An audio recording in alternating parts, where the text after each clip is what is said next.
Mesdames, Messieurs, en vos titres et qualités, Monsieur le doyen et révérende sœur. Solidarité, c'est tout d'abord une idée d'aimer, d'agonie.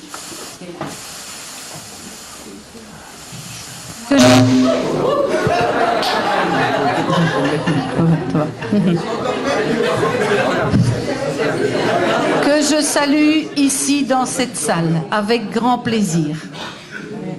Aimé qui est aussi à la base de la création de l'association Soleil du Cœur à Gomery.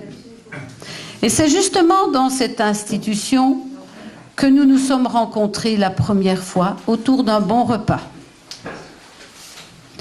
Merci, Aimé, d'avoir été initiateur de ce projet. Mais c'est aussi grâce aux religieuses de la doctrine chrétienne que nous avons bénéficié de ce bâtiment qui était abandonné depuis plusieurs années. Je les remercie vivement d'avoir cru dans notre démarche, même si aujourd'hui, notre situation n'est pas très claire concernant l'avenir du bâtiment que nous occupons. Une équipe s'est formée et s'est attelée à la tâche. Et dans les premiers, il y avait Daniel, André, Noël, Michel.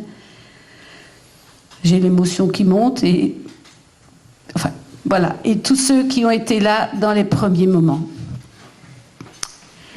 D'abord, il fallait installer un monte-charge, percer 4 dalles, qui est bien utile pour monter et descendre le mobilier du rez-de-chaussée jusqu'au 3e étage. Vous aurez l'occasion de faire la visite à votre aise.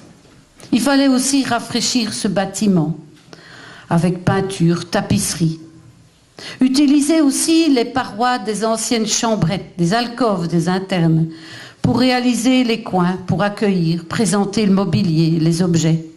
Et l'objectif d'Aimé était que nous adoptions la présentation d'un magasin en bleu et jaune dans la région d'Arlon. Vous voyez ce que je veux dire?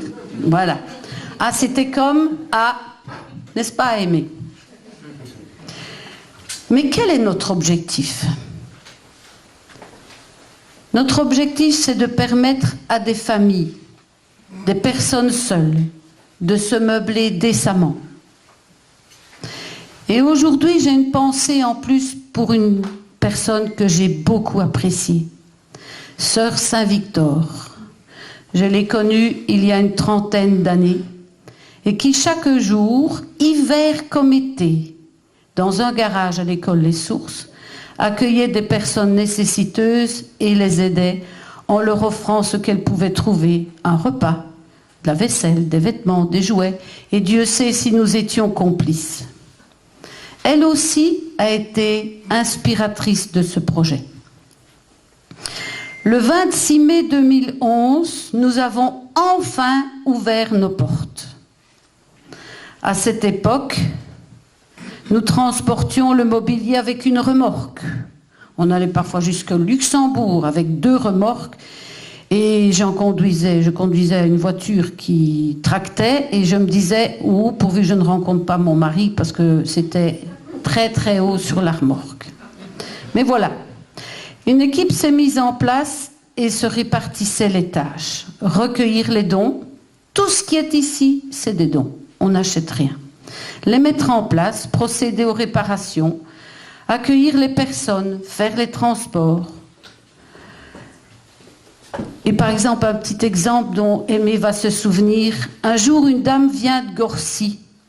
Elle vivait avec ses 3 enfants sous un escalier dans un HLM. Elle est venue désemparée et on lui a préparé tout ce qu'on pouvait pour meubler le dessous de l'escalier, parce qu'elle ne pouvait pas se louer un petit appartement. Et Aimé et moi, on en a pleuré tous les 2. On a rencontré beaucoup de situations de précarité. Une jeune dame, l'autre jour, me disait « Depuis que je viens ici et aussi chercher de la nourriture, je peux faire soigner ma petite fille. » L'équipe s'est étoffée de plus en plus. Il y a ceux qui sont de la première heure et il y a les derniers arrivés. Robertine, Thierry et plusieurs ici. Aujourd'hui, nous sommes une trentaine qui travaillons chaque semaine, chacune suivant son rythme, ses disponibilités. Solidarité Virton a aussi fait des petits. Le Ripper Café a vu le jour il y a 7 ans. Les fourmis recycleuses, Nanou est dans l'eau ici, plus Evelyne, etc. Ces dames qui, avec des vêtements de seconde main, avec leur talent surtout, recréent des objets de décoration, des vêtements pour Noël, pour Pâques, etc. Il y a bientôt 2 ans, quand la pandémie a commencé, eh bien, ces mêmes couturières, avec d'autres bien sûr, ont confectionné des masques, plus de 6000. Est né alors un élan de solidarité. La réalisation, la mise sur pied d'un service de remise à domicile, faire les courses pour les personnes qui ne pouvaient pas sortir. Et 4 jeunes ont œuvré à cette cause, avec des adultes qui encore aujourd'hui continuent à aider certaines personnes. Récemment, suite aux graves inondations, nous avons répondu à l'appel, nous avons organisé des transports en collaboration avec la Maison des Jeunes. Appareils électroménagers, vives, matériel de nettoyage, matériel scolaire sont partis dans la région sinistrée de Trou. Et une équipe s'est mise en place avec Claudine pour mettre tout cela en route. Ici, le mot d'ordre est, et j'y tiens, nous y tenons, convivialité et respect. Les personnes qui viennent ont bien sûr un besoin matériel, mais ils ont d'abord et avant tout un besoin d'être accueillis, d'être rencontrés, d'être reconnus. Une table avec le café au premier, avec des douceurs, sont à la disposition de chacun. Et chaque mercredi, en plus, nous avons une personne de vie féminine qui est présente pour accueillir l'une ou l'autre personne. C'est un lieu d'écoute et de partage. C'est aussi un endroit où on peut se refaire une santé après certaines épreuves de la vie.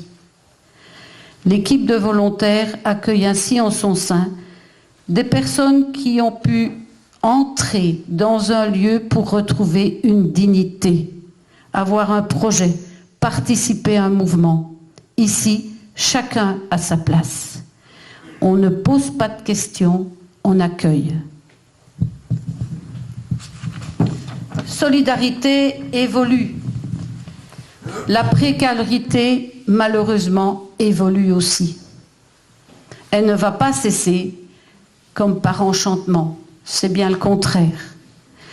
Nous travaillons aussi avec le CPAS, dont les représentants sont ici, la Saint-Vincent-de-Paul, la Croix-Rouge, et aussi les mouvements, même le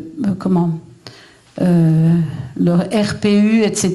Nous travaillons avec eux. Une bonne collaboration s'établit entre nous et est tout à fait nécessaire. Notre projet, notre souhait est de créer une plateforme sociale avec les autres associations. Par semaine, nous effectuons entre 15 et 20 transports, aller chercher et porter. Notre rayon va d'Arlon à Florenville et du nord de la France jusqu'à Abbé et parfois au-delà. Et depuis plus de 3 ans, nous récoltons aussi les invendus d'un magasin de Virton, fruits, légumes, produits secs, produits laitiers, pain, etc., que nous distribuons à tous ceux qui veulent. On ne demande pas d'attestation ni tout ça, mais ils viennent et ils ont de quoi pouvoir se nourrir un jour ou deux. Et nous complétons aussi ces dons avec des achats pour compléter des œufs, du lait, etc. Et Viviane, qui est parmi nous, chaque semaine porte une bonne dizaine de colis chez des personnes qui ne peuvent pas se déplacer. Celle-ci apprécie ce moment, parce que Viviane ne fait pas que déposer le colis, mais elle a aussi ce petit temps de discussion avec chacun. Les 3 dernières années, nous avons aussi organisé un repas de Noël, qui était un moment chaleureux, où chacun a donné de sa personne et tout le monde est reparti avec un petit colis, des petites boîtes à chaussures garnies. Et donc on a eu beaucoup de plaisir à préparer ces moments. Nous avons aussi organisé des après-midi, on va leur appeler ça après-midi recyclage, transformation, avec des jeunes de l'enseignement spécialisé de Saint-Marc et aussi des Iris qui se rencontraient ici, et on a eu des après-midi formidables avec eux et on compte reprendre ces moments d'ici peu. Je tiens à remercier ici chaleureusement tous les volontaires qui donnent de leur temps pour mener à bien la mission de solidarité. Je vous demande de les applaudir.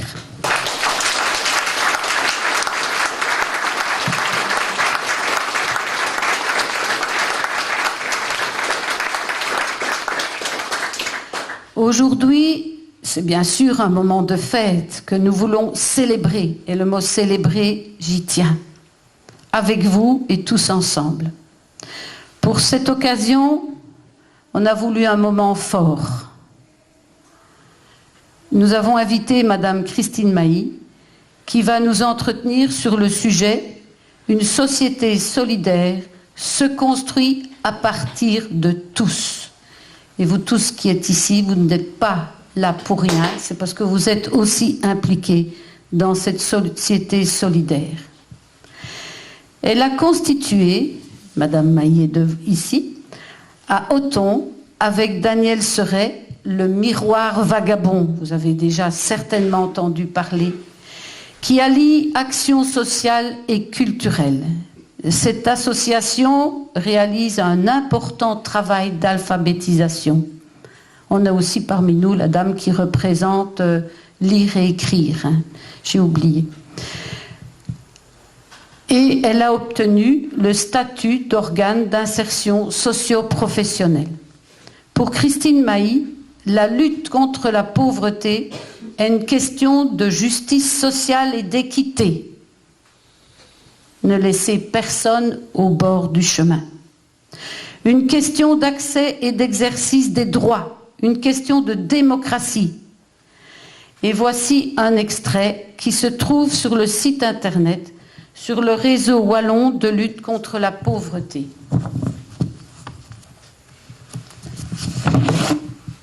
Vivre des conditions de pauvreté ou d'appauvrissement dans la longue durée provoque le développement de comportements de survie qui créent des habitudes de vie liées à la privation, à l'ignorance, à l'isolement, au fait de se vivre à côté du système. Cela conduit à la désaffiliation progressive et souvent de plus en plus intense. Et finalement se développe ce que d'aucuns nomment la pauvreté générationnelle. Car la pauvreté générationnelle n'est ni une fatalité, ni génétique. Elle s'installe malheureusement insidieusement de façon profonde. Et récemment, la semaine dernière, Madame Mailly a reçu du roi le titre de commandeur à l'ordre de la couronne. Mais voici ce qu'elle a dit suite à cette distinction. Celle-ci va à toutes les personnes précarisées, à ces personnes qui trouvent encore de la combativité pour militer collectivement. Elle mérite le plus grand respect. Cette distinction, elle revient aussi à ces jeunes qui ont pris le relais au miroir vagabond, ces jeunes qui se donnent, qui ne ménagent aucun effort. Et très actuel, le réseau wallon de lutte contre la pauvreté part en guerre contre le statut cohabitant. Merci, Madame Mailly. Et c'est avec plaisir que je vous cède le micro.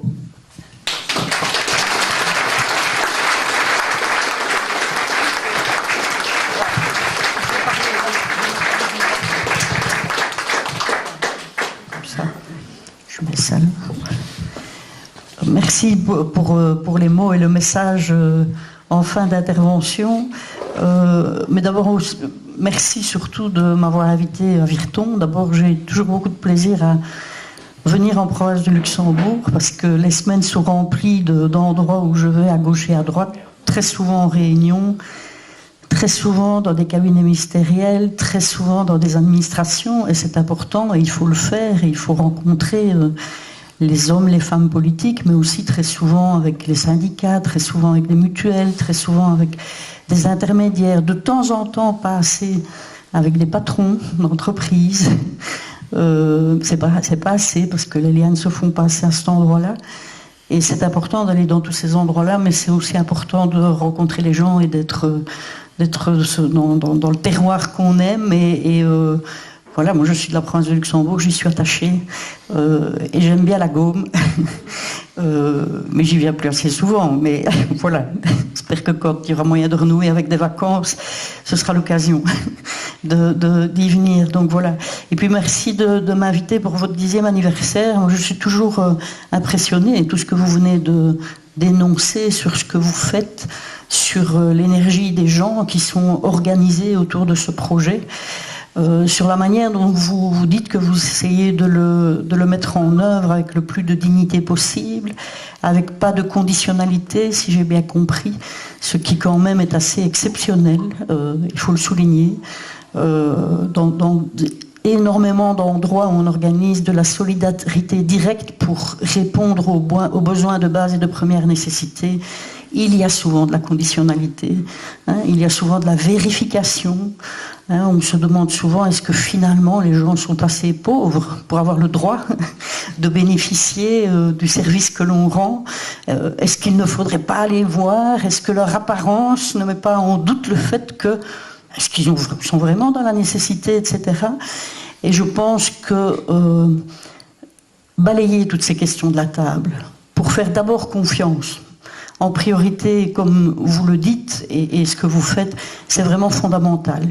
J'ai envie de dire, quelle importance d'être roulé de temps en temps par l'un ou l'autre, mais quelle importance si la majorité des gens, en fait, sont accueillis dans la confiance, parce qu'être accueilli dans la confiance, c'est déjà être dans la reconstruction, c'est déjà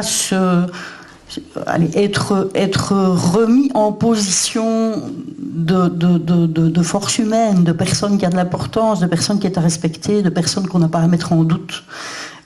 Et moi, ça me paraît très très important. Donc voilà, j'ai eu le plaisir à être parmi vous aujourd'hui pour votre 10e anniversaire. Par ailleurs, et ça c'est un peu le contrepoids, ce qui est terrible aujourd'hui, c'est que ce que vous faites et ce que d'autres font ailleurs ne cesse de s'amplifier. Alors, évidemment, quand je dis ça, ce n'est pas contre ce que vous faites, que ça s'amplifie parce que c'est nécessaire, on le comprend bien, et chapeau de le faire, mais que ça s'amplifie à ce point dans une société organisée qui a prévu une sécurité sociale, qui a prévu des droits, qui continue à produire de la richesse aujourd'hui, et pas un peu, qui continue à produire beaucoup de richesse, c'est anormal que ça doive se développer, se développer, se développer, se développer, être amplifié encore plus, et que de plus en plus de gens doivent avoir recours à ces aides comme vous les organisez, mais non seulement à l'aide matérielle, mais comme vous dites, à la reconnaissance comme être humain, parce que au-delà d'être dans une société qui a prévu des droits, qui a une sécurité sociale, etc., etc., mais on est quand même aussi dans une société où les gens sont de plus en plus considérés comme des objets, plutôt que comme des personnes et des sujets, et donc qui ne se sentent plus reconnus nulle part, qui se sentent comme des encombrants, sur la tête de qui on fait peser en quelque sorte qu'ils coûtent cher, que c'est eux qui font le trou de la sécurité sociale et le trou dans les budgets. Et donc c'est très dur, et c'est très très très violent pour les gens aujourd'hui dans cette société d'exister et de se sentir considérés. C'est vrai pour tous ceux qui naissent sur le territoire, qui sont de familles de chez nous, pour le dire comme ça, mais c'est vrai aussi pour ceux qui sont accueillis sur le territoire.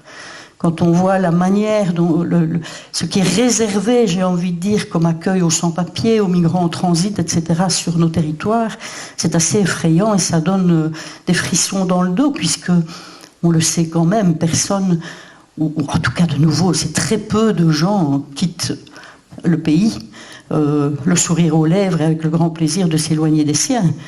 Lorsqu'on le fait, c'est de nouveau pour des raisons de survie, pour des raisons climatiques, pour des raisons socio-économiques, mais pour aussi des raisons d'être mis en danger politiquement par rapport à des convictions, comme femme dans sa vie, etc. Donc le mélange de toute cette réalité-là, de la pauvreté qui se crée chez nous, à travers et à cause de notre système, et de celle qui est accueillie chez nous parce qu'on accueille mal, il est gigantesque aujourd'hui. Et je suppose que vous entendez parfois les chiffres qui sont utilisés, qui sont révélés plutôt par la presse en matière de pauvreté. Je ne vais pas vous faire long, mais juste pour vous dire, en fait, il y a un peu 3 chiffres qui sont étudiés, et ce n'est pas suffisant, je vous dirai pourquoi, mais on mesure la pauvreté en fonction de qu'est-ce qu'on a dans son portefeuille tous les mois pour vivre. En fonction de ce chiffre-là, en Wallonie, on est entre 17 à 18% de la population qui a des revenus en dessous du seuil de pauvreté. Donc en dessous de ce qui serait nécessaire tous les mois pour même pas vivre riche, juste pour tenir. Puisque le seuil de pauvreté, pour le moment, il est autour de 1 200 € pour une personne seule. Donc on a encore plein de revenus qui sont en dessous de 1 200 € pour une personne seule. Les personnes qui sont aidées par le CPS et qui bénéficient de revenus d'intégration sociale, comme isolées, elles le savent. Elles ont aujourd'hui, c'est 1040, je crois, c'est dépassé un peu 1000 maintenant. Il y a eu un peu... donc on est encore à plus de 200 € de différence du seuil de pauvreté. Mais il y a la même chose au niveau de la pension. Il y a des personnes pensionnées qui bénéficient d'un complément de pension, mais ils sont en dessous du seuil de pauvreté, même avec ce complément de pension. Il y a la même chose avec le chômage, il y a la même chose avec la maladie, invalidité, mais il y a aussi aujourd'hui la même chose avec le travail. Il y a des gens qui travaillent aujourd'hui et qui ont des revenus en dessous du seuil de pauvreté, soit parce qu'ils travaillent à temps partiel, soit même parfois des temps pleins tout à fait mal payés, ça existe encore, malheureusement, etc. Donc, beaucoup de monde est concerné par ce seuil de pauvreté, et quand on dit ce 17 à 18% pour la Wallonie, on est en dessous des chiffres, on est en dessous parce qu'il y a des personnes qui échappent à la statistique. On ne sait pas interviewer, contacter statistiquement de la même façon les personnes qui vivent à la rue, les personnes qui sont dans la prostitution, etc., etc. Et donc il y a encore plein de gens qui échappent à la statistique. Et puis il y a une deuxième manière de mesurer la pauvreté, j'en parlais juste maintenant en termes de revenus, c'est ce qu'on appelle l'intensité de travail, c'est-à-dire la mesure de combien de jours une personne travaille dans un ménage sur une année.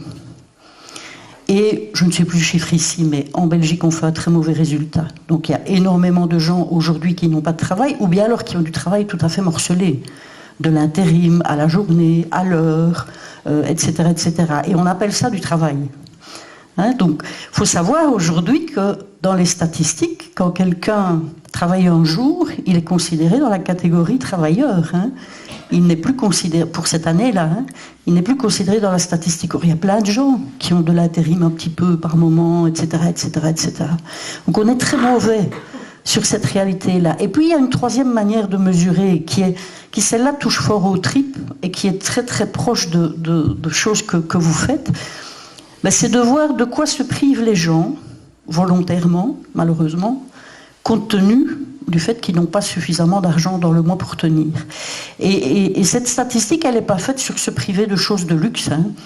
Elle est faite sur est-ce qu'on arrive à se chauffer correctement toute l'année? Oui, non. Voilà. Est-ce qu'on arrive pour les enfants à avoir 2 paires de chaussures en même temps sur une année? Donc une pour l'hiver, une pour l'été? Oui, non. Il y en a. Voilà.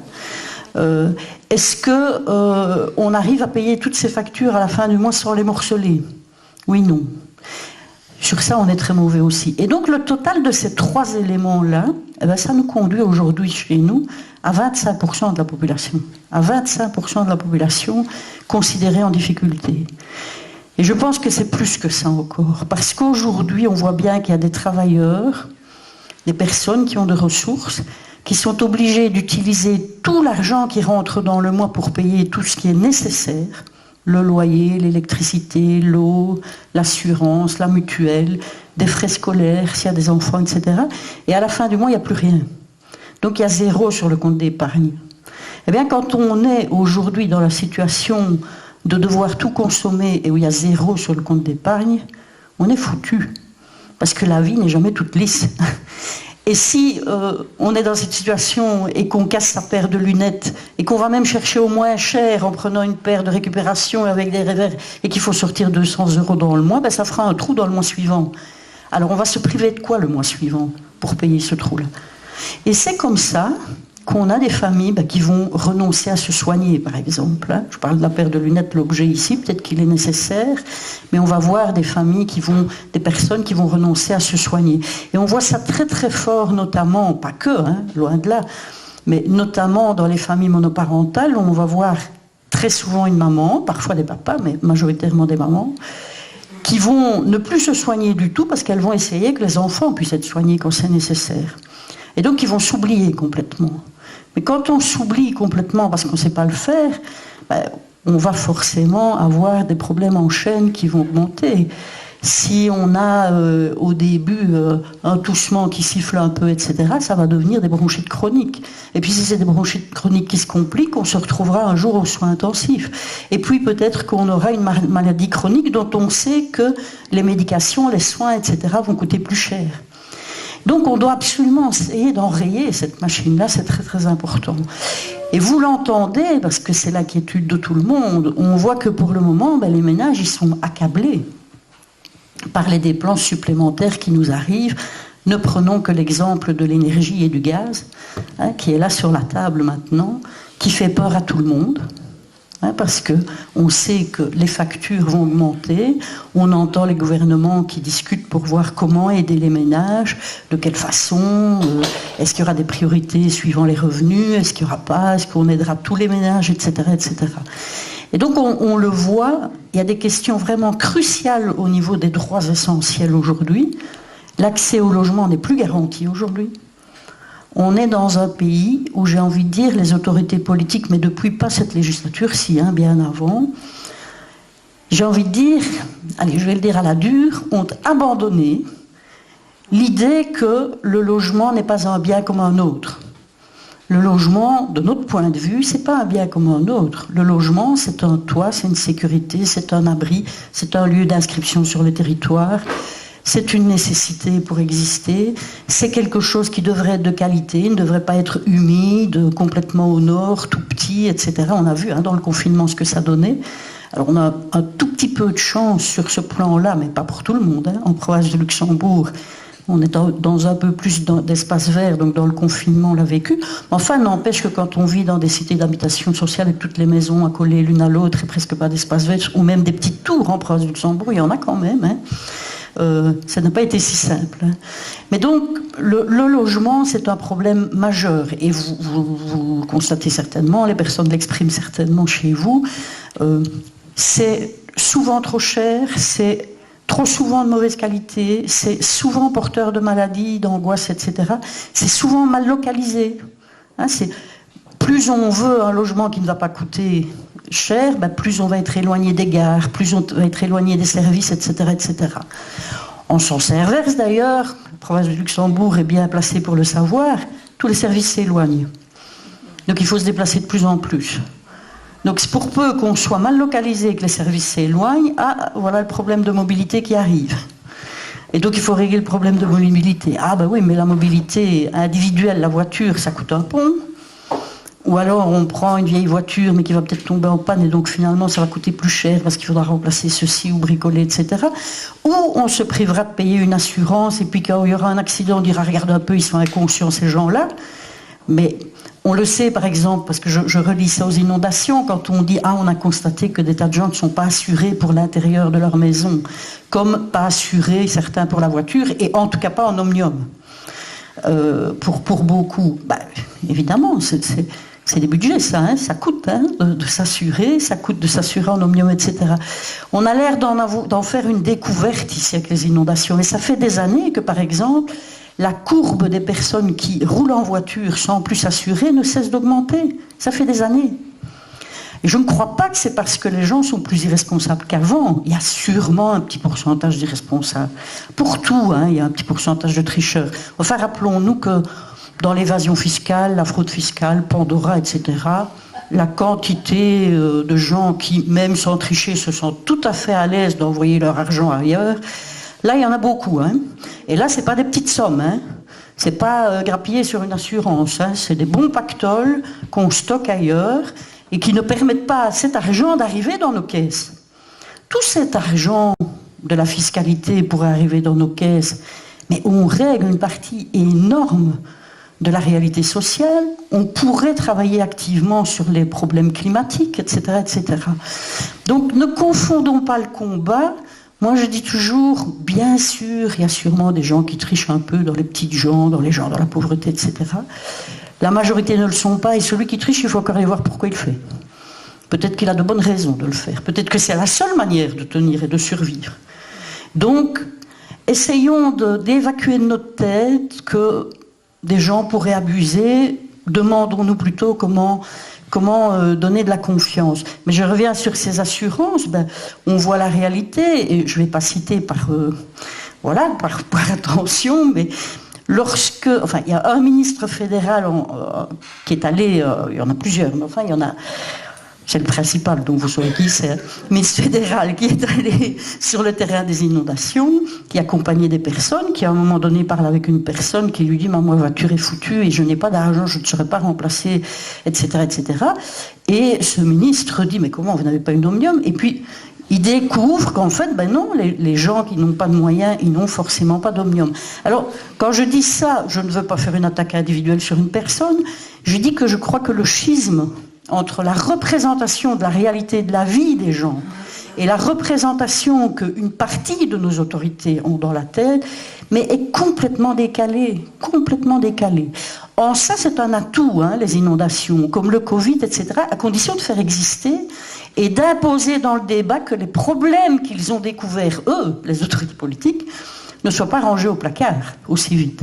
Ça, c'est un gros danger et il faut mener un combat pour qu'il ne le soit pas rangé au placard, pour que ça ne soit pas oublié. Mais donc voilà, on le voit.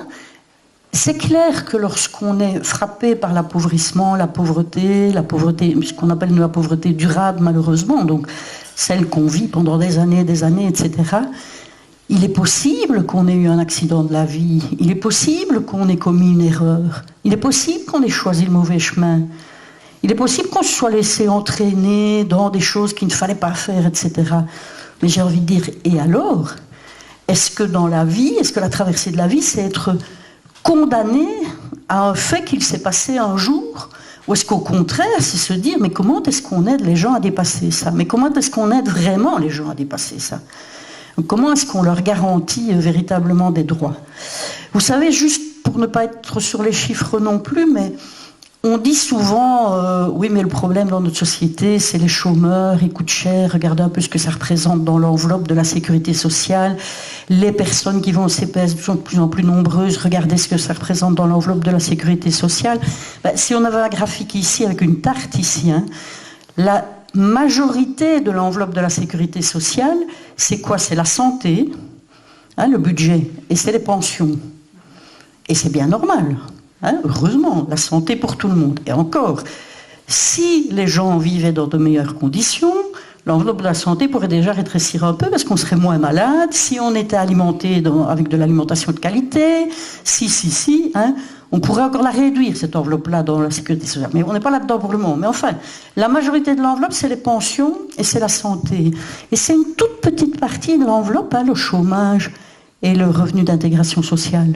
C'est deux petits quartiers, Je n'ai pas les chiffres comme ça, mais c'est ça la réalité. Vous pouvez les voir sur Internet, vous trouverez ces tableaux-là, ils sont connus de tout le monde. Mais on continue à cultiver dans notre société que ces gens-là. Alors moi, je ne suis pas en train de dire que la bonne réponse à la vie, c'est de devoir vivre se contenter de vivre avec des allocations de chômage ou avec le revenu d'intégration sociale. Pas du tout, d'autant plus que c'est trop faible et c'est trop bas. Mais on ne peut pas faire porter la responsabilité aux gens d'être dans cet état-là et dans cette situation-là. Si on prend le chômage, on sait aujourd'hui qu'il y a plein d'emplois possibles dans nos sociétés, plein d'emplois nécessaires en plus dans notre société. Il y a besoin le Covid l'a révélé, plein d'emplois de qualité. des emplois du social, des emplois en lien avec les personnes âgées, vous en parliez tout à l'heure, hein, les portées, etc., etc. Des emplois liés à la solitude, à l'éloignement des siens, etc. Des emplois liés à l'environnement, à cultiver sur des terres qui devraient redevenir accessibles pour être bien nourries. Des emplois liés au climat, des emplois liés à la santé hospitalière, la santé à domicile, à faire du bien ensemble, etc. Donc, on pourrait choisir dans cette société de se dire, mais dans le fond, partons des capacités et des compétences des gens, accompagnons-les dans ce qui les intéresse, apportons-leur le complément de formation qui serait nécessaire au cheminement qu'ils ont envie de faire, mais reconnaissons-les dans des emplois. Aujourd'hui, il y a de plus en plus de gens qui font en bénévolat des choses qui étaient des emplois il y a 10 ans, il y a 15 ans, il y a 20 ans, il y a 30 ans. Hein. D'ailleurs, au réseau, nous, on ne dit pas que les gens sont éloignés de l'emploi, on dit que l'emploi s'est éloigné des gens. Je ne sais pas, vous avez sûrement connu ça dans les villages, etc. Moi, je me souviens quand même que quand j'étais petite, j'habitais Marlois, hein, sur la commune, il y avait des personnes qui travaillaient à la commune ou qui travaillaient dans des services publics, etc. et qui étaient parfois des personnes plus fragiles, plus vulnérables, moins rapides, qui avaient besoin de s'asseoir longtemps entre deux choses qu'ils faisaient, etc., qui peut-être avaient une déficience intellectuelle légère, comme ça c'est des militants chez nous qui utilisent ce vocabulaire-là, etc. Mais on trouvait à ce moment-là que c'était pas anormal qu'ils soient pris, en quelque sorte, dans une spirale positive de faire partie d'une équipe, d'avoir une activité, d'être avec d'autres, etc. Et puis on a vu arriver les années où on disait rentabilité, tout ça, il faut jeter, il faut éloigner, hein, il faut... La population, sans s'en rendre compte, a participé à ça. Combien de fois on n'entendait pas? Vous avez vu combien il y en a là, avec un truc jaune autour d'un trou? Il y en a 3 qui travaillent, il y en a 4 qui regardent. Je pense qu'on y a tous participé à dire ça. Je pense qu'on y a tous participé d'une certaine façon. Mais en fait, on ne voyait pas que là derrière. Alors il y a sans doute peut-être encore un tricheur ou deux, hein, mais on s'en fout de ceux-là. Je veux dire, je pense qu'il y avait quelque chose qui était sain là-dedans. Parce qu'aujourd'hui, qu'est-ce qu'on essaye de faire? C'est qu'on essaye de dire, qu'est-ce qu'on va faire de tous ces gens qui ont l'air d'être des bras cassés? Mais ce ne sont pas que des bras cassés. Et ils pourraient être reconnus pour ce qu'ils pourraient apporter à la société.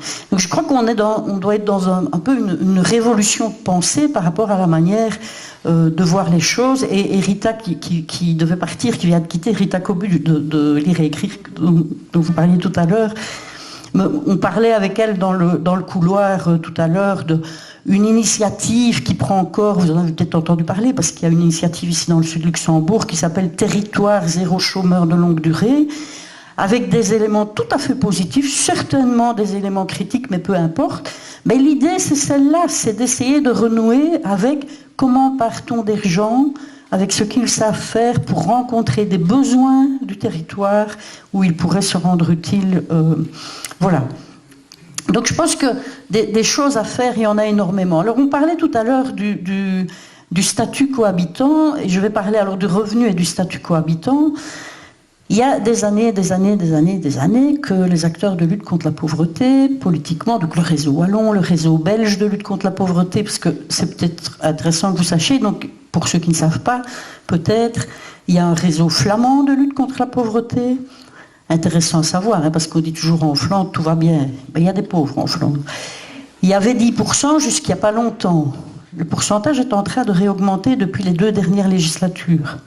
Qu'est-ce que ça veut dire? Puisque la Flandre reste riche, hein, produit, etc., malgré tous les impacts, évidemment, comme tout le monde, hein, qui sont en train de vivre avec le Covid, l'économie dans le monde et tout ça, ben, la pauvreté réaugmente doucement, mais enfin, elle est passée à 13% chez les enfants maintenant, depuis 2 législatures. Mais depuis 2 législatures, en Flandre, ils ont un pouvoir, dont la NVA, qui en fait fait reculer une série d'organisations et d'aides qui étaient accordées aux familles pour sortir de la pauvreté.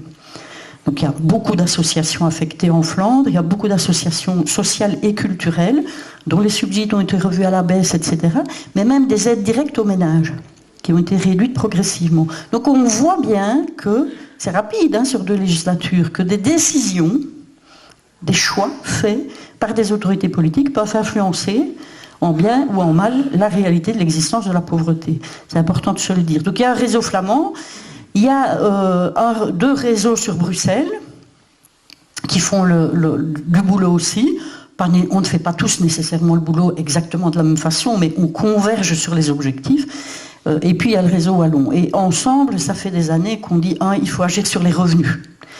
Les revenus du travail et tous les revenus de la sécurité sociale et aussi le revenu d'intégration sociale. Et au minimum l'amener au seuil de pauvreté. Pourquoi on dit au minimum au seuil de pauvreté? Parce que sinon il y a une hypocrisie de l'État terrible. Ça fait des années que l'État finance des chercheurs belges qui travaillent avec des chercheurs des autres pays européens pour étudier tous les ans le seuil de pauvreté. D'ailleurs, on ne les finance pas assez bien en Belgique, ils sont très peu, ils travaillent comme des bêtes, etc. Mais voilà. Alors on a un seuil de pauvreté, et ça fait des années qu'aucun gouvernement, toutes couleurs confondues, n'a décidé d'y aller, de se dire, puisqu'on fait étudier le seuil de pauvreté, puisqu'on adhère quand même à ça, puisqu'on participe aux rencontres européennes, puisque au moins augmentons les revenus au niveau du seuil de pauvreté. Ça fait des années que ça ne se passe pas. Ce gouvernement-ci, alors on va être un tout petit peu plus nuancé, commence à le faire, mais comme je leur dis toujours, au rythme de l'escargot. Ça n'a pas été décidé à Namur, ça a été décidé à Bruxelles, mais quand même. Au rythme de l'escargot. Puisqu'ici, ce qui va se passer, c'est au total des augmentations sur le temps de cette législature-ci, d'ici 2024, il va y avoir une augmentation cumulée qui devrait arriver, si rien ne craque, ça, on verra bien, qui devrait arriver à 24% d'augmentation par rapport aux 100% qu'il faudrait pour arriver au seuil de pauvreté. On ne peut pas dire qu'ils ne font rien. Mais, vous vous rendez compte, le statut cohabitant que vous citiez, et j'imagine que beaucoup, malheureusement, dans la salle savent ce que c'est, parce que soit ils connaissent des personnes qui le vivent, soit ils le vivent eux-mêmes. Ce foutu statut qui retire de l'argent à des personnes qui bénéficient de la sécurité sociale ou du revenu d'intégration sociale. Donc c'est la maladie invalidité, la pension, le chômage, les allocations de handicap en partie, ça a été en partie réglé mais pas 100%, les allocations familiales et le revenu d'intégration sociale. Parce que vous allez vivre sous le même toit, par exemple 2 chômeurs ensemble, on va considérer que vous allez faire des économies d'échelle, on vous retire un morceau à chacun. Partant d'allocations qui sont déjà souvent en dessous du seuil de pauvreté. Rappelez-vous, l'allocation totale, elle est souvent en dessous du seuil de pauvreté. Et on décide encore d'aller arracher un morceau. Donc on met les gens en position finalement d'appauvrissement, on les laisse tout juste en apnée, et puis après on leur dit venez chercher des compléments sociaux, des tchics, des tchacs, et puis allez chercher au colis alimentaire, allez chercher des meubles, etc., etc., plutôt que de créer l'autonomie. C'est vrai avec des gens qui ont le revenu d'intégration sociale, c'est vrai. Quand vous pensez qu'une personne seule qui bénéficie de la GRAPA, qui va conduire sa pension, ça dépend un peu, mais enfin en général autour de 1 100 € par mois. C'est pas grave, 1 100 € par mois. Si son petit-fils, par exemple, qui a trouvé un boulot dans la région, vient vivre chez elle parce que c'est une manière de faire une économie d'échelle pour le petit-fils qui va peut-être devoir payer une voiture, etc., la dame va perdre son complément GRAPA. Donc si elle avait 800 € de pension, par exemple, elle va retomber à 800 € de pension. Parce qu'on va estimer que économie d'échelle. Vous trouvez ça normal, vous? Alors c'est quelque chose qui est arrivé dans les années 80, ça, au moment d'une crise. On avait eu les crises du pétrole avant, etc., etc. Donc qu'est-ce qu'on a fait? Des économies sur le dos des plus fragiles. Et puis aussi sur le dos des femmes. Les femmes sont très affectées par le statut cohabitant. Je ne sais pas s'il y en a qui s'en souviennent à l'époque, mais moi je me souviens que dans ma région, parce que début des années 80, moi je venais de sortir de l'école, j'ai eu 6 mois de chômage. Et puis j'ai eu la chance de ne plus jamais connaître ce chômage. Je sais que dans ma région, on disait, c'est quand même normal, ce statut cohabitant. Regarde un peu, on ne va pas aller payer le chômage à la femme du médecin, qui n'a pas de travail, alors que son médecin...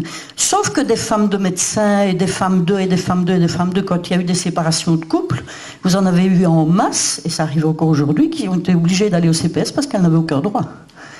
Donc c'est tout ça qu'il y a derrière ce statut.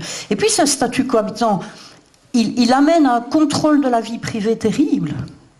Ça veut dire que les gens qui et marge à la sécurité sociale que nous avons voulu, et au CPS, eh bien eux, ils ont toujours dans le dos un service social, une assistante sociale quelque part qui va surveiller comment ils vivent, pour voir s'ils ne vivent pas avec quelqu'un d'autre, s'ils ne trichent pas, si l'homme qu'ils aiment n'est pas dans la même maison, s'ils vivent bien dans 2 maisons séparées parce qu'ils essayent de garder leurs allocations individuelles, etc. Donc ça détourne le travail social de sa valeur. Ça rend les assistants sociaux flics du social. Ça ne veut pas dire que c'est ce qu'ils veulent faire, hein, mais ça, les règles les emmènent vers cette obligation de pratique. Et vous voyez des assistants sociaux dans les mutuelles, par exemple, qui sont tout à fait mal à l'aise, parce que parfois, lorsque quelqu'un a été dénoncé en disant « mais ils trichent », en fait, ils ont chacun leurs allocations individuelles en vivant dans 2 maisons, mais dans le fond, ils vivent dans la même. Vous avez parfois des assistants sociaux qui doivent aller récupérer à effet rétroactif de l'argent dans des familles où on est déjà dans la pauvreté. Mais vous pouvez avoir ça dans les CPS, etc. Donc c'est vraiment un scandale, ce statut cohabitant. Donc on demande depuis des années qu'il soit supprimé. Et si je vous le compare simplement, parce que c'est une évidence, 3 jeunes qui ont trouvé du travail, ça existe ici dans la province, dans ce coin-ci, en plus frontalier, où tout coûte cher, enfin, etc., etc. Ils vont décider de louer, de faire une colocation, ce que beaucoup de jeunes font aujourd'hui, en se disant on a du boulot tous les 3, ben, on va mettre un peu d'épargne de côté, on va louer ensemble, ça nous coûtera moins cher, puisque c'est difficile à trouver. Mais l'État ne s'est pas dit qu'il devait aller leur rechercher un morceau de leur salaire, hein, parce qu'ils faisaient ça.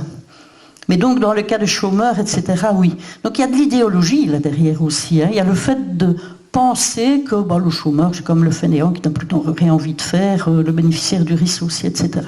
Donc, il faut arriver à supprimer ça. Donc, si on jouait déjà sur le revenu, sur la suppression du statut cohabitant, sur un accès au logement décent, payable, etc., avec beaucoup plus de logements sociaux, on pourrait enrayer véritablement la pauvreté. Et je pense qu'on doit passer beaucoup plus de temps, me semble-t-il, à dénoncer la fraude fiscale, là où est l'argent des riches, comment les caisses sont remplies, etc., que de trop vite juger la manière dont les gens qui sont dans le trop peu de tout vivent. Les gens qui sont dans le trop peu de tout, ils font ce qu'ils peuvent. Et quand on fait ce qu'on peut et qu'on doit être dans la débrouille de survie, parfois, on chipote aussi, parce que pour tenir, il faut bien chipoter. Mais c'est pas là que l'argent est, hein. C'est pas là que l'argent s'en va, c'est ailleurs. Donc, s'intéresser à la lutte contre la pauvreté, c'est s'intéresser à la richesse aussi. Et s'intéresser à toute cette réalité fiscale pour arriver à l'inverser. Et en ça, je trouve que c'est très très intéressant qu'on puisse faire des alliances entre les acteurs comme vous qui sont absolument indispensables, parce que les gens, ils vivent au quotidien. Les gens, ils ne peuvent pas attendre qu'on gagne un jour la suppression du statut cohabitant pour vivre. Ils vivent. Donc, il y a besoin qu'il y ait de l'aide directe comme la vôtre. Même si c'est à cause du système qui ne garantit plus le droit en permanence. Mais par contre, il y a besoin d'une alliance entre nous pour qu'on arrive à conquérir ces droits-là, de façon à réduire le fait que les gens doivent aller tout le temps tendre la main charitablement. Et c'est clair qu'il y a besoin de lieux de rencontre. Vous disiez tout à l'heure, ce qu'il faut, c'est aussi accueillir les gens et une tasse de café, etc., etc. Mais est-ce qu'il ne serait pas tout aussi agréable, et à mon avis bien plus, de se retrouver dans des lieux de rencontre et de convivialité en ayant par ailleurs des droits garantis qui ne demandent pas de venir tendre la main pour le nécessaire? Je pense que ça serait à la satisfaction de tout le monde. Et c'est ça qu'on voudrait bien ensemble, je pense, c'est refaire une société de solidarité, de mélange, de croisement, etc., sans que les gens soient contraints de quémander. Alors, est-ce que c'est possible? C'est pas facile, c'est un peu le pot de terre contre le pot de fer, hein, pour le moment, c'est clair, à travers le monde et chez nous aussi. Mais on a peut-être quelques opportunités pour le moment d'essayer d'aller un peu plus loin. Et je terminerai là-dessus, peut-être pour donner la parole, je ne sais pas, oui, des questions, oui. On a peut-être une opportunité, il faut se saisir du moment actuel. Il vient d'y avoir le Covid, et il vient d'y avoir, il y a encore, mais en tout cas le gros de la crise. Et dans ce cadre-là, les autorités publiques ont pris une série de décisions, pour certaines qui étaient favorables aux gens, notamment aux gens les plus vulnérables. Dans le cadre de la crise des sinistrés, malheureusement, Il y a aussi des choses, des décisions qui sont en train de se prendre, qui pour certaines sont intéressantes et favorables. Ce que nous essayons de mener comme combat pour le moment, c'est que ce qui est favorable pendant les crises, si ça l'est pour la vie en général, on essaie de le garder. Et d'autant plus que les jeunes ne sont pas dupes. Hein. Les gens, ils se rendent quand même tous bien compte qu'il y a eu la crise des banques en 2008. On a trouvé des milliards. On a sauvé les banques, nous le payons toujours tous. Enfin, ils l'ont fait. Les milliards sont sortis, on a sauvé les banques et tout ça. Aujourd'hui, les banques ont renoué avec des gains gigantesques. Donc on se posait la question de comment eux pourraient être contributeurs aujourd'hui. En retour, en juste retour, j'ai envie de dire, vous l'avez peut-être entendu, il y a un ministre qui a évoqué ça à la télévision en disant qu'il faut se poser quand même la question de... Et les ressources des banques aujourd'hui qui sont énormes, les profits des banques, mais malgré ça, les banques réduisent les services, les banques contactent, les tchèques, par ailleurs. Notamment la province du Luxembourg, c'est bien ce que ça veut dire. Ça. Mais donc, pendant cette crise, donc, les gens ont vu, donc en 2008, qu'on avait sorti plein d'argent. Dans le cadre du Covid, et il fallait probablement... Après, il y a eu des effets d'aubaine hein, aussi dans les entreprises, mais dans certaines entreprises, pas toutes. Hein, il ne faut surtout pas faire de généralité. Il y a des indépendants qui ont bien eu besoin d'être aidés, et il y en a qui, malgré l'aide, croulent. Hein. Mais il y a aussi d'autres. Moi, j'ai rencontré des personnes qui m'ont dit « Écoute-moi, Christine, je suis mi-indépendant dans ceci, je gagne bien ma vie, mais puisque la région wallonne met ça en place, je ne vais pas le demander, quoi. Hein. » Alors je lui dis « Pourquoi ? Tu pourrais ne pas le demander. » Et ça, c'est la condition humaine aussi. Hein. Puisqu'il y a un droit qui est mis, je ne suis quand même pas passé à côté, même si j'en ai pas besoin. Là, on est dans une autre catégorie hein, sociale. Donc voilà. Mais donc, on a vu aussi des millions et des milliards sortis, hein, quand on additionne dans tous les gouvernements pour la crise du Covid. Et avec des décisions politiques très rapides dans les deux cas. Pour les banques, on a décidé très vite, et on a vu beaucoup d'argent. Covid, on a décidé très vite. Bon, il y en a qui vont dire non, pas assez vite pour plein de choses, et c'est vrai aussi, mais je veux dire, sur un temps très court, il y a plein de décisions politiques qui ont été prises et plein d'argent qui a été mobilisé. Et sur les inondations, même si, je continue à dire, et en vouloir fortement au gouvernement, ils ont eu un mois de retard sur la réaction, et le mois de retard, il est en train encore de se payer sur le terrain fortement, et il y en a encore pour longtemps. Mais bon, peu importe, de nouveau, ils prennent des décisions très vite, et ils sortent des sommes d'argent énormes. Est-ce que c'est toujours les bonnes décisions? C'est autre chose. Ici, ce que les gens retiennent, notamment les gens dans la pauvreté, les gens plus affectés, tout ça, c'est quand même bizarre, dans ces crises-là, on s'est décidé vite et sortir beaucoup d'argent. Tiens, et nous, dont on parle des revenus depuis 40 ans, du statut cohabitant, depuis 40 ans, du droit au logement, depuis, qui est insatisfait, comment ça se fait, là, que les décisions, elles sont plus que lentes? Elles sont rares, il y en a, hein. Il y a des décisions qui ont été prises au gouvernement wallon pour le logement, mais c'est long, et de toute façon, qu'est-ce qu'on nous dit chaque fois? Ça coûte trop cher. Nous, chaque fois qu'on va au gouvernement fédéral sur l'augmentation des revenus, sur le statut cohabitant, on dit « Christine, ne te rends pas compte, ça coûte trop cher, tu vois, regarde un peu la somme que ça représenterait. » Mais en fait, les sommes que ça représente, c'est bien en dessous de tout ce qui a été cumulé en 2008, ici Covid, etc., etc. Oui, mais ça veut dire quoi? Est-ce qu'il y a une partie de la population à laquelle l'autorité publique n'a plus envie de s'intéresser, ne veut pas prendre de décision en faveur? Parce que c'est comme ça que les gens le reçoivent. Hein. Ça veut dire qu'on ne compte plus. Alors la crise démocratique actuelle, hein, dont la RTB a beaucoup parlé, avec chacun son avis là-dessus, je trouve qu'il y a des morceaux critiquables, mais bon, il y a des morceaux aussi importants. Évidemment qu'elle est atteinte, la démocratie. Alors elle n'est pas que par ça. On parle ici des plus vulnérables, mais évidemment qu'elle est atteinte, la démocratie, par ça. Alors ça étant, moi je ne fais pas d'amalgame. Exactement comme les pauvres ne sont pas tous les mêmes, une masse informe qui solutionne leurs problèmes de la même façon, l'autorité politique n'est pas une grande masse informe où tout le monde pense de la même façon. Il y a des gens qui se battent, il y a des rapports de force qui s'opposent. Mais pour le moment, les rapports de force, ils sont quand même régulièrement extrêmement, enfin pour le moment, depuis plusieurs années, extrêmement défavorables au partage des richesses de façon à enrayer ce qui est une vraie pandémie. La pauvreté, c'est une vraie pandémie. Dans un pays riche comme le nôtre, c'est une vraie pandémie de voir les gens qui calculent. On pourrait d'ailleurs, j'imagine qu'il y a des personnes dans la salle ici, voir comment on entend une classe moyenne Alors je parle plutôt de la petite classe moyenne, parce qu'il y a encore une classe moyenne qui est très à l'aise, et tant mieux, hein. Moi je souhaiterais que tout le monde soit à l'aise, mais il suffit d'entendre une petite classe moyenne qui a des jeunes qui ont été aux études, qui voudraient bien se loger, etc., comment elle-même, elle est affectée par des difficultés d'accès à toute une série de choses aujourd'hui. Donc, on sent que ça grince dans la société aujourd'hui. Alors, on est peut-être dans un moment où on doit se servir de ces opportunités, coaliser encore plus les combats pour créer le rapport de force important. Et on le voit notamment par rapport à la crise climatique. On voit tous les liens qu'il y a entre la crise climatique et la lutte contre la pauvreté aussi. Comment aussi va-t-on garantir que l'enjeu climatique ne va pas se faire au détriment des plus vulnérables, en tout cas en les oubliant? L'automobile. On est en province de Luxembourg. Bon, je suppose que vous êtes d'accord avec moi qu'on aimerait tous pouvoir se déplacer en transport en commun. Ça serait intéressant que les gares ne ferment pas, que les petites lignes soient moins desservies, qu'on ne sache plus aller au cinéma en train s'il nous faut quitter le film à la moitié du film, que ça coûte trop cher parce qu'il y a des gens qui doivent aller chercher des colis alimentaires en train. Dans mon coin, c'est comme ça. En tout cas, il y a des gens, ils payent le ticket. Enfin, ils doivent payer le train pour aller chercher les colis alimentaires à côté, etc.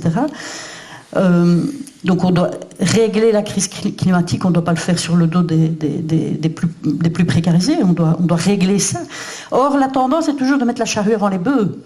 Je prends l'exemple de l'automobile, les voitures anciennes qui polluent. Allez, nous, on a un militant et son voisin qui habite ici, dans la région de Virton. Ils sont allés chercher un meuble par solidarité pour le porter à un copain à Bruxelles qui est en difficulté. Ils sont revenus et 15 jours après, ils avaient dans la boîte aux lettres, je crois que c'est 250 € l'amende de véhicules polluants. Ils ont traversé une zone à Bruxelles qui était véhicules polluants, etc. Voilà. Mais attention, ça vient en Wallonie, hein. Namur va le mettre en route, etc. Moi, je trouve que c'est une agression vis-à-vis des gens les plus pauvres, parce que d'abord, les gens les plus pauvres ont moins de voitures que les autres. Donc, de toute façon, en quantité, c'est moins nombreux. Et j'habite Durbuy, moi, alors je pourrais vous expliquer, hein, les bagnoles qui sont garées à Durbuy tous les week-ends en quantité industrielle, quand je veux dire en nombre. Hein.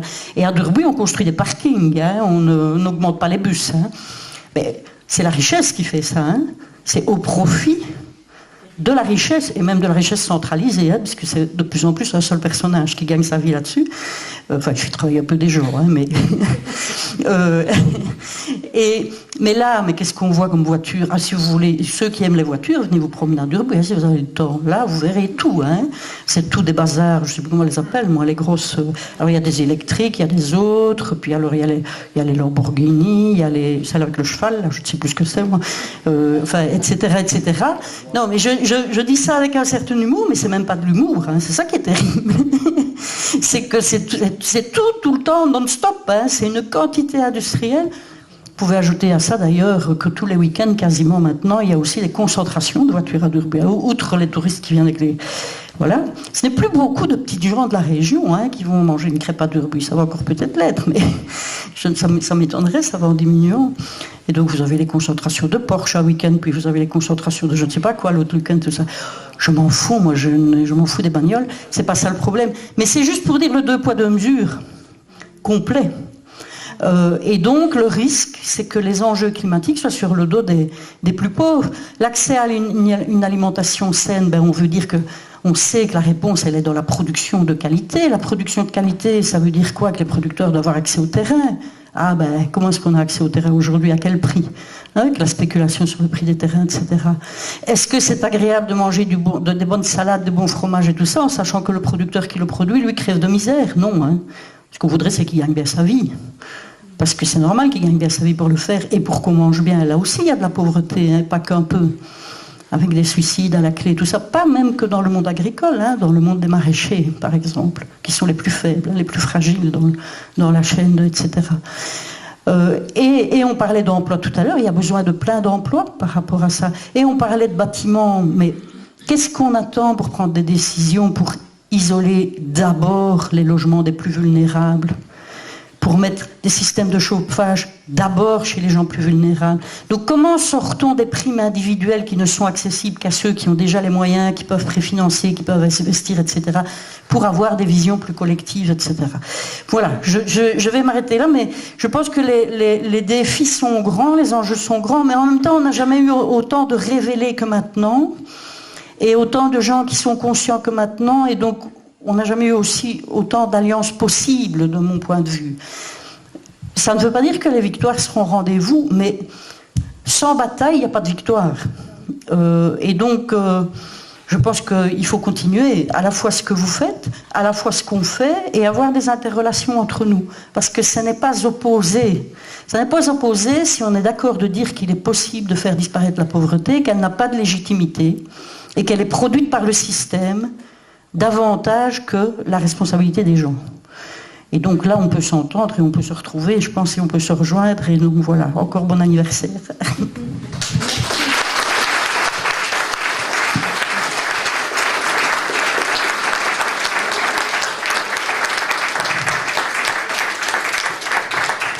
Alors, si l'une ou l'autre question peut être présentée,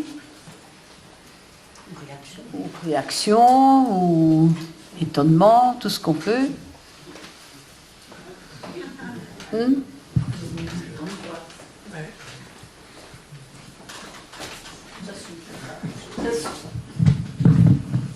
Voilà, bonjour madame, merci pour votre intervention. Annie aussi, c'était très très bien ce que tu as dit. Je suis allée à une conférence jeudi à AB qui parlait de la pauvreté, rendre visible l'invisible. Et je suis frappée de voir par exemple qu'ici, même à Virton, solidarité n'est pas connue. J'ai rencontré beaucoup de personnes à qui je parle de solidarité qui me disent « Ah, c'est quoi ça ?» Et je pense qu'il y a, même au niveau politique, une volonté de cacher un peu ce qui se passe.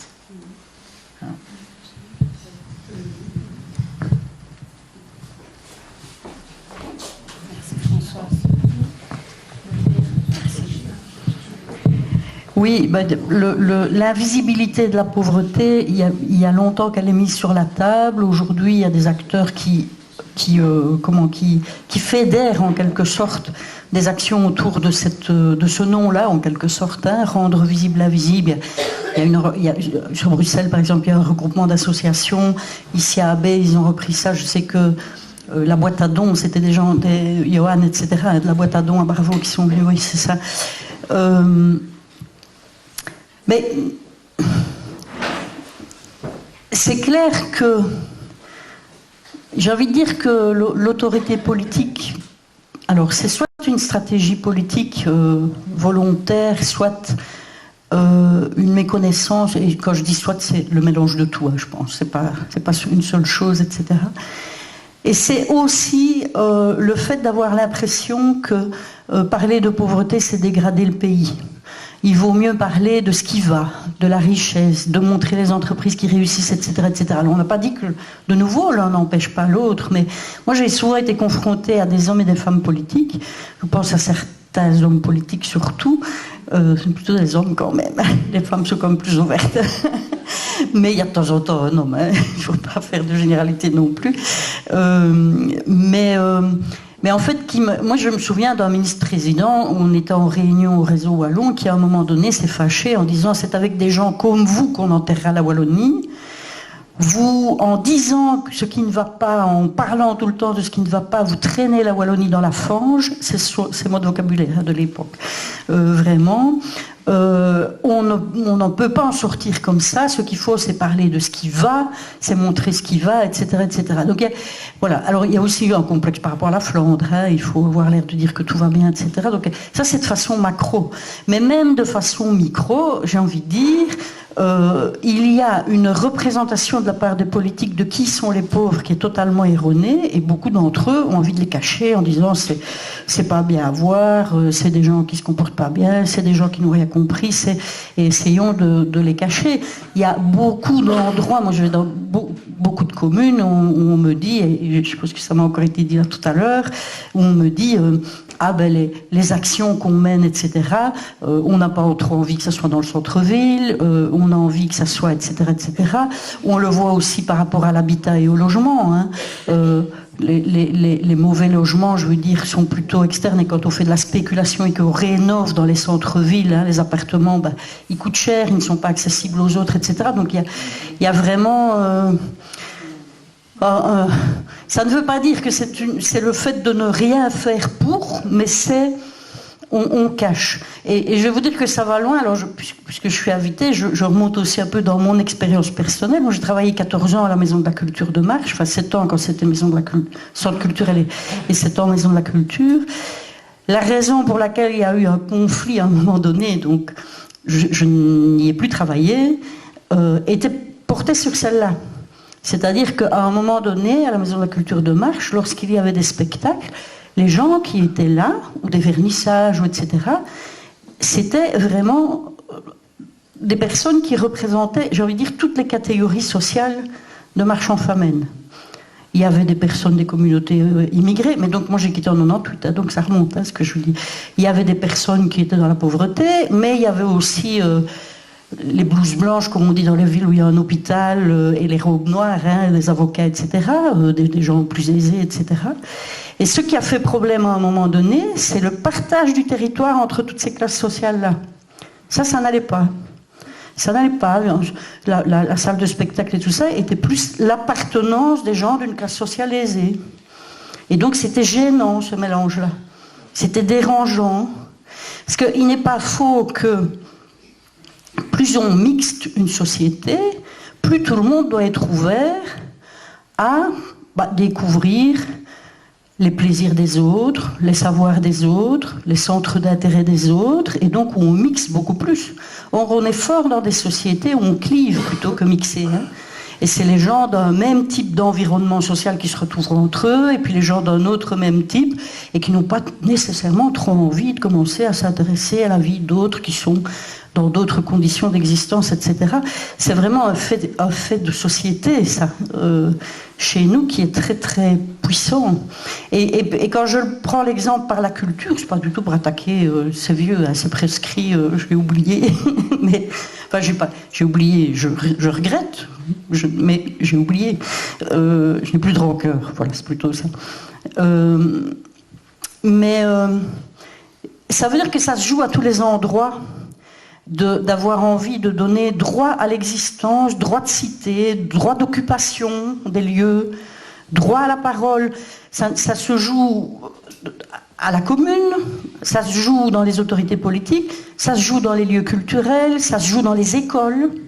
Comment se fait-il aujourd'hui que dans l'enseignement, on n'a finalement pas aussi mauvais enseignement que ça, hein, puisqu'on dit toujours les résultats sont catastrophiques. Hein. En fait, il n'est pas si mauvais que ça, si on le regarde sous un certain angle. On a un enseignement qui réussit très, très, très, très bien, et là qui est comparable aux grandes écoles du monde entier, avec les enfants des familles dont les parents sont les plus aisés et sont riches. Et avec les enfants d'enseignants. Il y a des exceptions. Hein. Pourquoi ? Parce qu'il y a les références. On a les mêmes modes de pensée, les mêmes modes d'organisation, etc.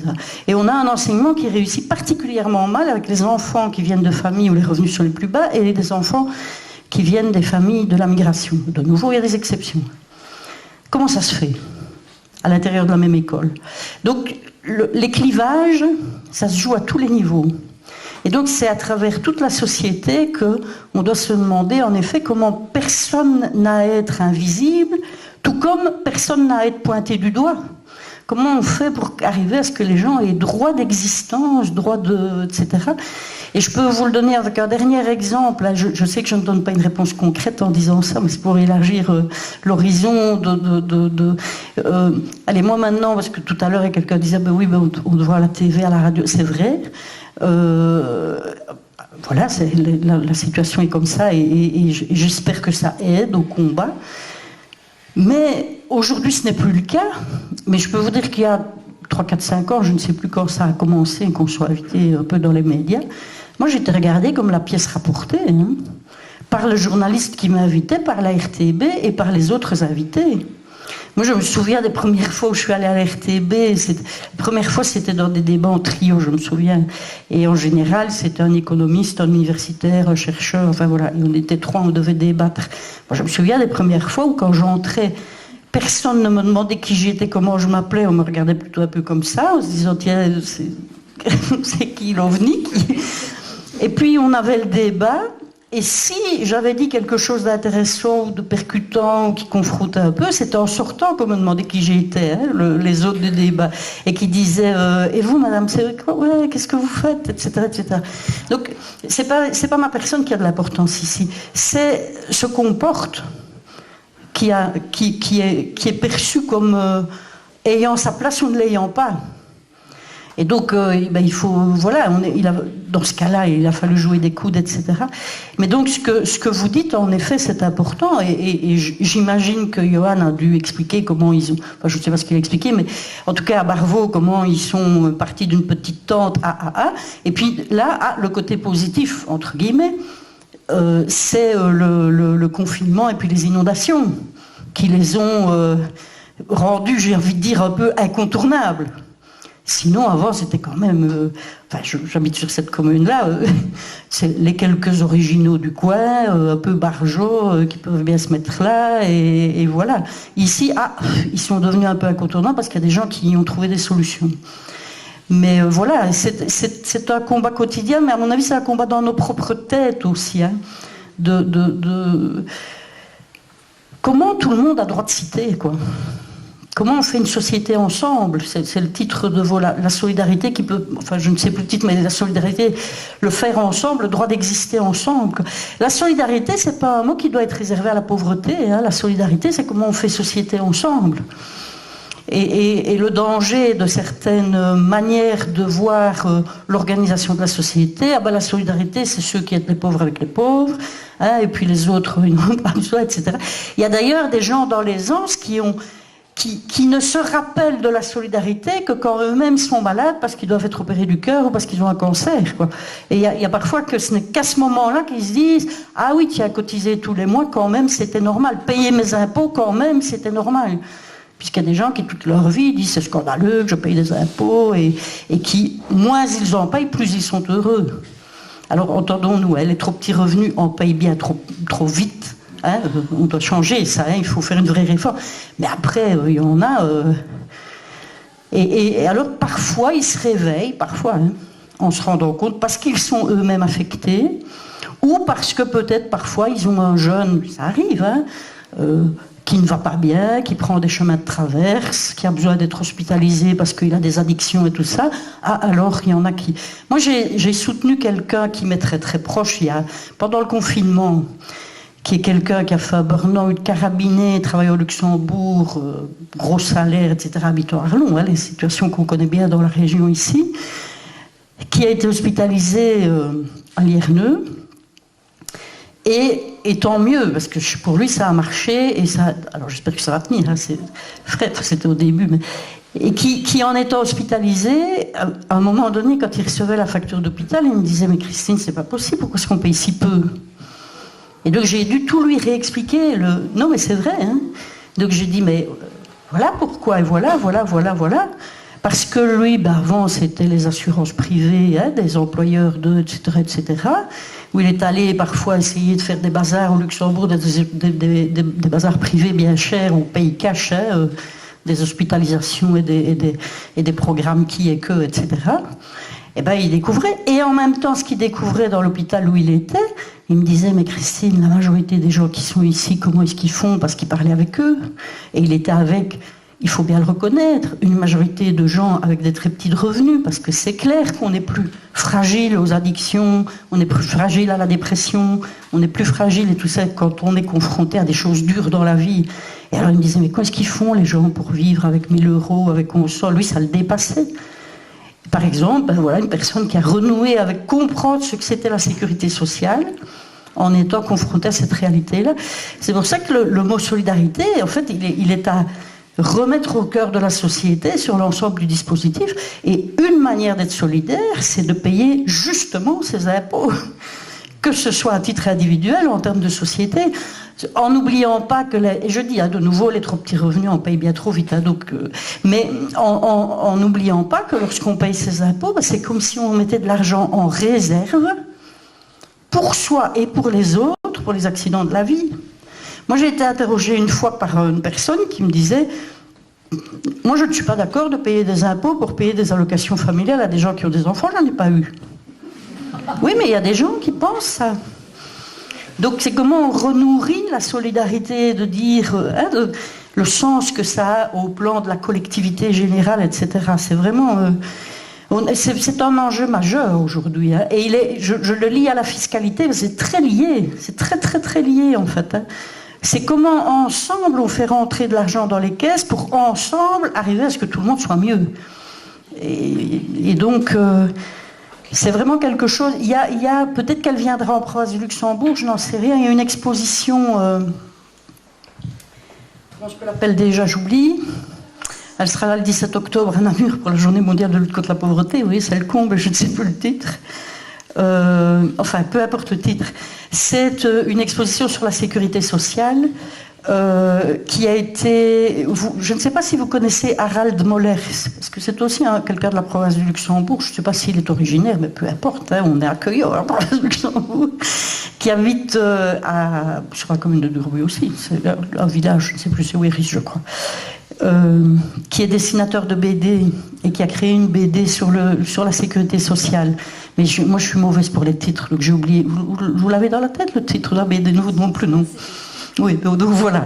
Enfin, si vous allez voir sur Internet Harald Mollers, Harald, ça commence par H, vous tomberez sur sa BD sur la sécurité sociale. Il a eu c'est pas qu'une envie personnelle, il a été sollicité aussi, mais il a été très très touché par la nécessité de sensibiliser à l'importance de la sécurité sociale parce qu'il a un enfant qui est né avec un problème cardiaque important, donc avec des opérations à répétition, et puis il s'est dit, mais moi j'ai quelque chose à faire pour resensibiliser. Et donc de cette BD, c'est devenu maintenant une exposition en volume, c'est un container, etc. C'est bien foutu avec des animations qui expliquent bien chaque pilier de la sécurité sociale, mais aussi l'esprit de la solidarité. Donc ça vaut la peine. Donc je ne sais pas, elle va peut-être venir en province du Luxembourg. J'essaye de me rappeler qui pilote, ça je ne sais plus non plus. Je crois que c'est un consortium, c'est un regroupement des femmes prévotes socialistes avec la FGTB, Présence et Action culturelle, tout ça. Ça vient de cette mouvance-là de ramener la sécurité sociale, mais c'est vraiment la sécurité sociale expliquée sous l'angle de tout le monde, quoi. Voilà. Merci. Y a-t-il une autre question? On peut faire une intervention, Annie? Oui, tout à fait. Juste deux choses. La première, je peux enlever le masque? Oui. Tout le monde veut bien? Oui. En fait, je voudrais dire deux choses. La première, c'est je vais être trop prudent. Je suis fonctionnaire niveau A1, ça ne veut rien dire du tout. J'ai un revenu net qui dépasse de X fois le seuil de pauvreté. C'est comme ça. Je suis tout seul. J'ai une gamine qui termine ses études supérieures. J'essaye de lui donner à manger correctement, faire en sorte qu'elle ait des soins de santé corrects, ainsi qu'un logement en côte à Bruxelles, là où elle étudie, qu'elle ne soit pas dans un taudis. Avec mon salaire net, certains mois, je n'y arrive pas. Et donc je pense que je peux être considéré dans la classe moyenne début de la partie supérieure. Et donc je ne sais pas comment les gens dont vous avez parlé tout à l'heure y arrivent. Vous avez dit qu'ils n'y arrivaient pas. Et donc par rapport à ça, j'ai honte. J'ai honte, non pas parce que je pense que je ne fais rien, même si je ne fais sûrement pas assez, mais j'ai honte du système dans lequel nous sommes, dans lequel nous vivons tous les jours, et qui parvient à faire en sorte que les gens qui sont dans ces conditions de vie-là continuent à l'être. Et comme vous l'avez dit tout à l'heure, Annie a donné des exemples concrets, probablement de plus en plus, je devrais dire peut-être de plus en plus mal. Pour rebondir pour la deuxième chose, par rapport à l'école. Je travaille dans une école qui est un institut technique et professionnel où on a une majorité de représentation de situations socio-économiques défavorables. Par contre, je pense que culturellement, pas au sens de la culture, mais aussi, dans ces écoles, on a compris, j'espère, le rôle qu'on peut y jouer pour faire de l'inclusion et pour essayer de faire jouer l'ascenseur social. C'est extrêmement compliqué parce que les parents n'ont pas les codes et donc ils ne sont pas des bras de levier pour nous aider à faire en sorte d'aider leurs gamins et leurs gamines par rapport à ça. C'est notre tâche au quotidien et c'est un peu grâce à ça que j'ai moins honte. Parce que je me dis que grâce à ça, je peux quand même avoir un petit élément d'influence sur la société. Voilà.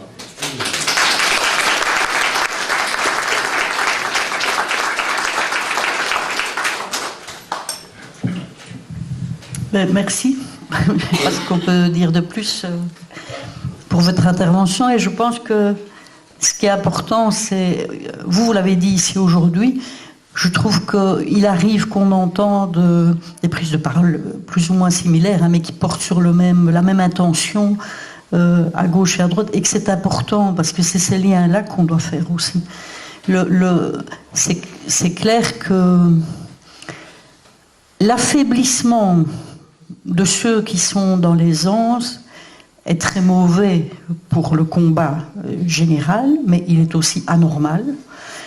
Et donc, on doit relier ces enjeux-là, c'est vraiment très important. Alors, ce que vous disiez par rapport à l'enseignement technique et professionnel, c'est dans ces enseignements-là, comme on peut aussi voir ça dans l'enseignement différencié, hein, l'enseignement spécialisé, comme on le disait avant, où il y a aussi des recherches, de manières de faire pour arriver à faire le mieux possible. Alors tout ça est variable aussi, ça dépend d'une école à l'autre, etc. Mais où on voit aussi qu'on a énormément d'enfants qui sont orientés vers l'enseignement spécialisé émanant de la pauvreté, alors que parfois ils n'y ont rien à faire. Parfois ils ont quelque chose à y faire, mais parfois ils n'ont rien à faire. Et par exemple, dans le combat, c'est pas une réponse que je donne là, c'est juste pour dire, dans le combat qu'on mène, et le périmètre est étroit dans celui que je vais dire, parce qu'il est bien plus large, c'est ce que vous faisiez apparaître, dans le combat qu'on essaye de mener au niveau de la Fédération Wallonie-Bruxelles avec d'autres acteurs. Par exemple, par la toute petite porte de la gratuité scolaire, c'est de dire qu'il faudrait rendre gratuit immédiatement tout l'enseignement technique et professionnel, etc. Ce n'est qu'un tout petit morceau d'une piste qui pourrait ajouter à aider. Hein.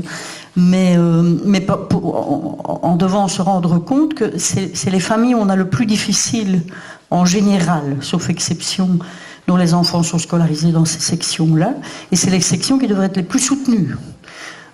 Pour arriver précisément à avoir du temps avec les parents, etc. Alors dans l'enseignement général aussi, etc. Tout comme le combat par rapport à la relégation dans l'enseignement différencié quand les enfants n'ont pas à y être, c'est un vrai combat qui est dénoncé par les écoles elles-mêmes et qui est dénoncé par les familles et qui est dénoncé par plein d'acteurs.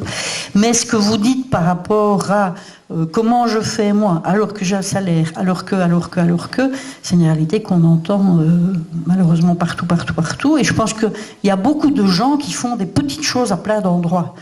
Ce qui est important, à un moment donné, en plus de beaucoup de gens qui font des petites choses à plein d'endroits, c'est comment on fédère alors une lutte commune pour arriver à faire basculer des décisions de façon structurelle.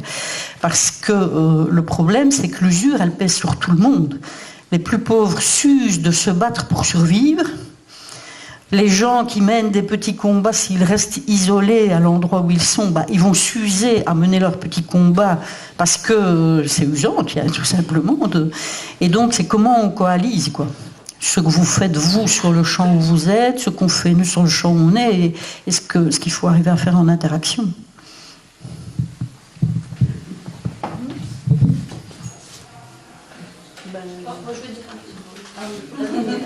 En tout cas, je suis vraiment heureuse de vous rencontrer parce que j'ai entendu parler de vous des tas de fois, notamment par Olivier Van Bouton, voilà, qui est de Virton, qui est expert du vécu chez vous. Et voilà, moi je suis vraiment aussi pour arriver à combattre le statut cohabitant. Par exemple, ma maman qui a été bénéficiaire du TPS, on a attendu qu'elle soit pensionnée, elle a eu un papa. Et là, j'ai pu la prendre chez moi, sans qu'elle ne perde sa pension. Et je vois, quand il y a eu le confinement, elle a des amis qui vivent seules. Une grande maison, c'est vrai qu'elles auraient pu venir chez moi. Et bon, du coup, elles perdaient leur pension. Donc, voilà. Oui, c'est complètement fou. Ce statut, c'est le contraire de la solidarité. Et la solidarité, on en a besoin pour le portefeuille, on en a besoin pour le climat, on en a besoin pour le nombre de logements qui manquent, on en a besoin. Donc c'est le contraire de ce qu'il faut faire. C'est exactement le contraire de ce qu'il faut faire. Ça, c'est ce qu'il faut arriver à mettre dans la tête du politique, quoi. C'est pas individualiser le statut, c'est le contraire. C'est produire de la solidarité.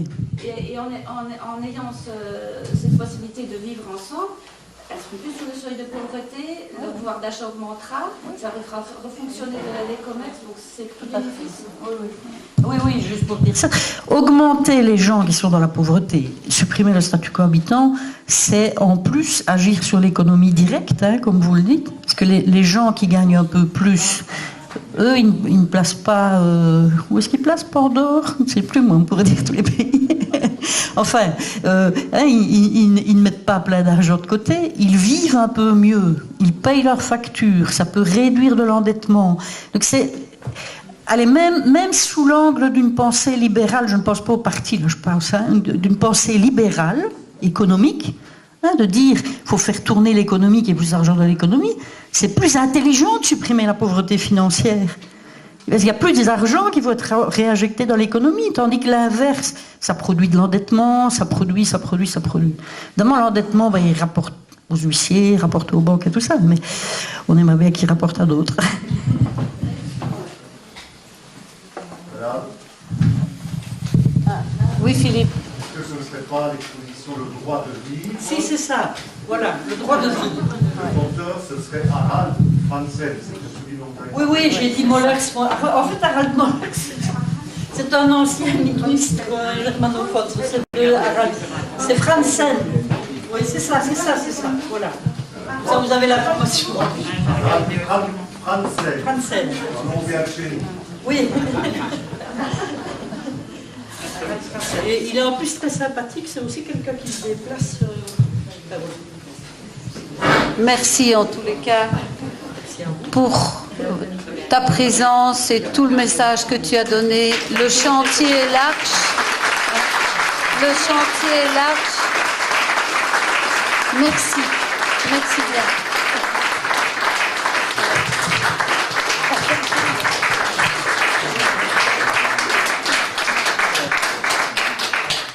Alors, bien sûr, nous tenons à remercier les religieuses et aussi un petit bouquet pour toi. C'est pas grand-chose. Eh ben, tu vois ça. Voilà.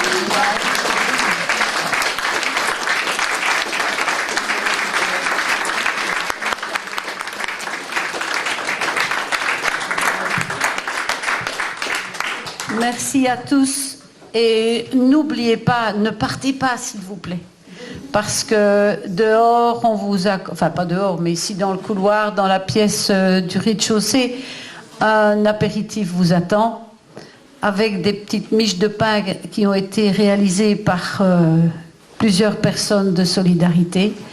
En tout cas, je remercie la présence de Nathalie parmi nous. Hein, et des autres personnes, tous ceux qui sont ici. Je ne vais pas les citer parce que j'ai peur d'en oublier. Hein, même notre réviseur de comptes qui est là aujourd'hui. Voilà, Joseph. Hein, et je n'ai pas envie de dire plus de noms parce que je ne risque qu'une chose, c'est d'en oublier. Hein. En tout cas, un grand merci. Merci de votre soutien parce que ça nous fait chaud au cœur de vous voir ici. Et cette réflexion que tu nous amènes à réaliser, à aller plus loin et à nous serrer les coudes aussi dans toutes nos actions qui sont parfois un peu juxtaposées mais qui peuvent vraiment se concrétiser par de plus grandes connexion, hein, eh bien, je pense qu'on peut aller plus loin. Seul, on va plus vite, mais ensemble, on va plus loin et on va mieux. Hein, voilà. Merci à vous et on vous attend pour l'apéro.